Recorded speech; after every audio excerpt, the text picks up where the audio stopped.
Nouvelle mise à jour de Luminar Neo 1.14.1, vous l'avez vu récemment lorsque vous avez ouvert votre logiciel Luminar Neo, on va en parler juste maintenant. Bonjour à toutes et à tous, j'espère que vous allez bien aujourd'hui. Si vous débarquez pour la première fois sur ma chaîne YouTube, ici, ça tombe bien, on parle de post-production traditionnelle et créative. Et bien évidemment, vous vous en doutez bien, on parle de photographie en règle générale. Et là aujourd'hui, donc, on s'intéresse à cette mise à jour de Luminar Neo. Alors, deux choses. Cette mise à jour, on va comprendre des améliorations du logiciel au niveau performance. Il y a même une amélioration au niveau du brossage, dodge and burn, etc. Au niveau des performances. Ça, c'est pour tout le monde. Que ce soit ceux qui ont le Creative Pass ou pas. Maintenant, si vous avez pris le Creative Pass ou si vous bénéficiez de l'abonnement Luminar Neo, vous avez la nouvelle fonctionnalité qui est néon et éclat. Et dans cette fonctionnalité-là, elle a été améliorée aussi également. Là, on va le voir ici juste ensemble. On va s'intéresser principalement à cette fonctionnalité, bien sûr. Je vous rappelle, si vous êtes intéressé par les offres Luminar Neo, si vous voulez passer par un abonnement, etc., vous avez toujours toutes les offres dans la description de cette vidéo avec un coupon code qui est le mien, bien sûr. Vous retrouverez tout cela dans cette description, bien évidemment.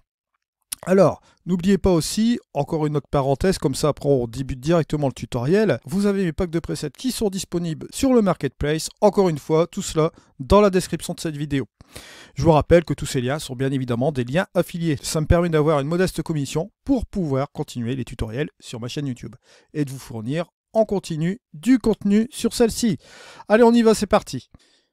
Donc, la nouvelle fonctionnalité de Luminar Neo, qui est la fonction néon et éclat, on le voit ici, bon, elle refait peau neuve en fait. Et c'est ce qu'on va voir ici juste maintenant sur cette photo. On va s'amuser un petit peu avec celle-ci. Bon, elle est un peu légèrement coupée là, ma photo, mais bon, c'est pas grave. On va travailler avec celle-ci. Vous avez donc l'apparition du tracé ici avec un petit crayon que vous voyez là comme cela. Vous connaissez le principe de néon, on va le rappeler un petit peu assez brièvement ici. Si je reprends ici sur la cible et que je monte la quantité, vous allez voir ici, et vous voyez que vous avez déjà un tracé de néon autour de cette statue. Bien évidemment, on peut en monter la quantité une fois que c'est fait au niveau du calcul. Après, on a bien évidemment l'écart de cette petite chose-là, comme vous voyez ici. Par rapport à la statue, autrement dit le sujet. On peut jouer avec ce qu'on appelle ici de l'atmosphère et on peut changer bien évidemment la tonalité du néon, d'accord, c'est-à-dire la couleur. On a différentes couleurs ici, voilà, juste comme ceci. Et on peut jouer sur la blancheur, voilà, juste comme cela. On peut encore écarter un petit peu ou bien revenir encore un peu plus avantageux là. Autre chose aussi, vous avez bien évidemment la possibilité d'affiner l'objet. Ça, on l'avait fait la dernière fois. Vous avez ici, vous avez l'espèce de pinceau qui vous permet d'écarter certaines parties de l'image, etc. Enfin bref, vous voyez un peu le genre. Vous irez voir les précédents tutoriels Luminar Neo, bien sûr. Donc ça, on va dire que ça ne change pas. Pour vous rappeler aussi également, vous avez l'éclat, bien évidemment, ici, où vous pouvez fonctionner en interne ou en externe. Si je monte l'interne ici, vous voyez, je vais monter un peu une couleur à l'intérieur de ce néon. Si je veux changer bien sûr la couleur, je peux le faire. Je vais monter ici à l'extrême, comme ça vous voyez que bon, on peut changer carrément la couleur à l'extérieur pour faire matcher peut-être avec le néon qu'on a fait, ou bien utiliser une couleur complémentaire. Vous voyez, bon là ça tirait plutôt un peu plus vers le jaune, blanc comme ça. On peut mettre un peu vers le bleu comme ceci, ça peut donner un résultat assez marrant. On peut monter bien évidemment la luminosité à l'intérieur aussi également. Et là, bien évidemment, vous avez l'arrière-plan que vous pouvez ici sous-exposer. Et vous voyez que là, ça prend une dimension complètement créative. Et là, vous voyez que ça a quand même quelque chose de pas mal ici. Regardez, on a le avant et le après. Avec l'utilisation du néon et de l'éclat, on peut se permettre de faire des choses assez créatives, assez rigolotes. Bien sûr, c'est une fonctionnalité que beaucoup utilisent dans Photoshop. Mais là, vous voyez, dans Luminar Neo, c'est fait en quelques clics. Et vous avez aussi des étincelles. Ça, la dernière fois, j'ai oublié de vous en parler. C'est une petite fonctionnalité qui est cachée dans un petit menu ici. Vous voyez, étincelles.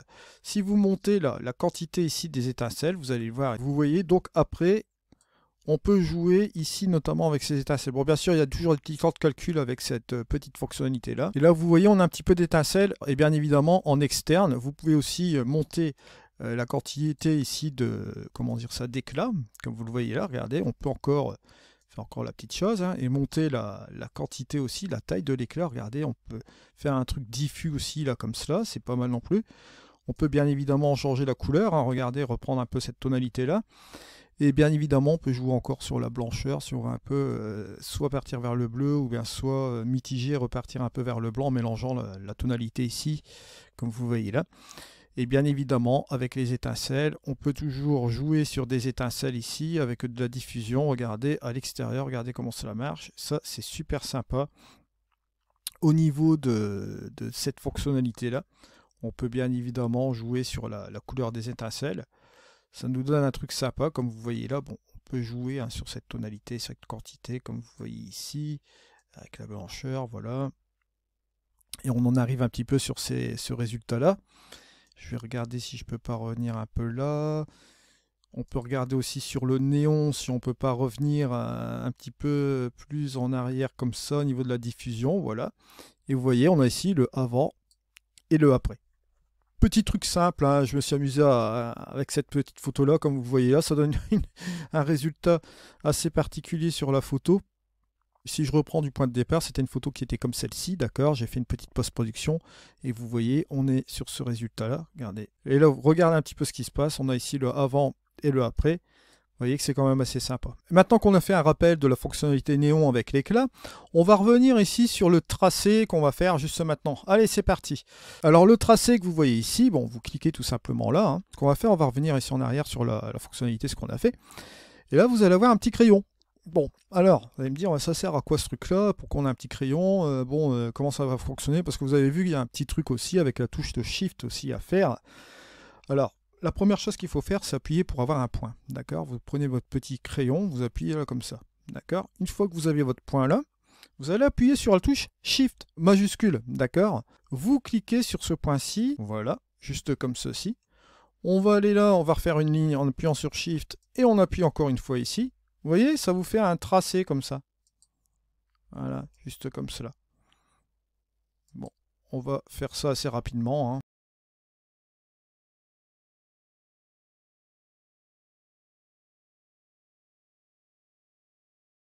Allez couper cette partie-là. Allez hop, je me dis que là, c'est pas mal. Voilà, on a un truc sympa comme ça. Bah voilà, là on a fait notre truc avec le crayon, bah là c'est la même chose, vous avez toujours la quantité, hein, on va pouvoir monter la quantité du néon. Là cette fois-ci on va voir la diffusion ici, d'accord, on ne pourra pas écarter la chasse puisqu'on aura fait le tracé manuellement, et vous avez bien évidemment ici l'atmosphère, vous pouvez changer la couleur bien sûr, et la blancheur, comme vous voyez là, comme on a fait tout à l'heure. Bien sûr. Après, on va aller dans l'éclat. Si on veut monter la quantité ici de l'éclat, voilà, on peut le faire aussi également. Monter la taille. On peut bien évidemment changer la couleur. On va monter la quantité. Je suis en extérieur. Là, j'ai fait n'importe quoi. Je suis en extérieur. Je vais mettre en interne. Voilà.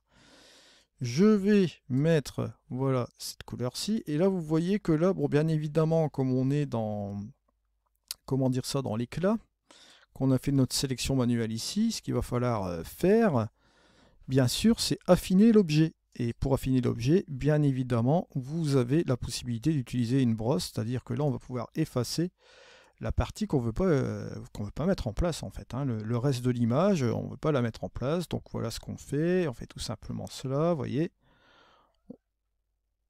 On peut tout simplement écarter hein, la chose là, comme ça. La partie là, voilà, une petite partie du fond là, voilà, ça ne fera pas partie de l'affaire. Et là, on revient un peu en arrière, et là, cette fois-ci, on va pouvoir jouer, comme vous voyez là, sur la partie de notre masque ici. Et bien évidemment, on va pouvoir jouer sur la luminosité, bon, contraste, comme on a l'habitude de le faire. Là, cette fois-ci, regardez, ce qu'il y a d'intéressant aussi également, on peut refaire la même chose en arrière-plan, vous voyez, ça peut même donner un effet assez marrant, parce qu'on pourrait croire que la statue va se décoller du reste du socle. Allez, pourquoi pas, un petit peu de fantaisie. On va aller en extérieur aussi, hein, on va booster un petit peu la couleur comme ça, pourquoi pas. Allez, un exercice pratique aujourd'hui, on va s'amuser avec cette petite photo, on est là pour ça aussi. On va monter ici les étincelles, regardez, hop, on va monter la fameuse diffusion comme cela, on peut changer même la tonalité, les couleurs donc de ces étincelles. Et regardez ce petit truc là, hein. Bon voilà, on a ici le avant, le après. Bon bien sûr on peut encore affiner parce que je vois ici qu'il reste un petit truc que j'avais laissé. Donc allez, on va prendre la petite brosse, on va effacer cette partie là.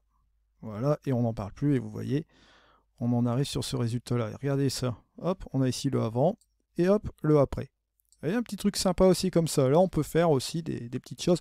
Bien que tout à l'heure, encore une fois, bon là j'ai utilisé le stylet, mais sachez qu'avec l'outil néon, vous pouvez aussi affiner la sélection, comme je l'ai fait avec l'éclat, mais avec le néon. Et donc par définition, vous pouvez aussi faire ce que j'ai fait aussi là, mais avec le masquage automatique du néon. D'accord? Donc les deux possibilités sont possibles aussi. C'était pour la démonstration du tutoriel, pour vous faire voir comment le crayon fonctionne, lorsque vous avez des formes assez particulières.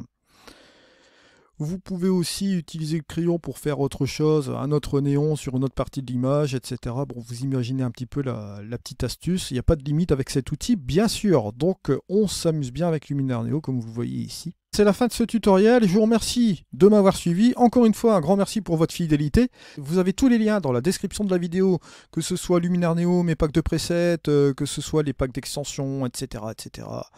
Vous voyez un petit peu le principe, bien sûr, les offres avec le Creative Place, les abonnements. Le coupon code, n'oubliez pas, ça vous permet d'avoir une réduction supplémentaire, bien sûr.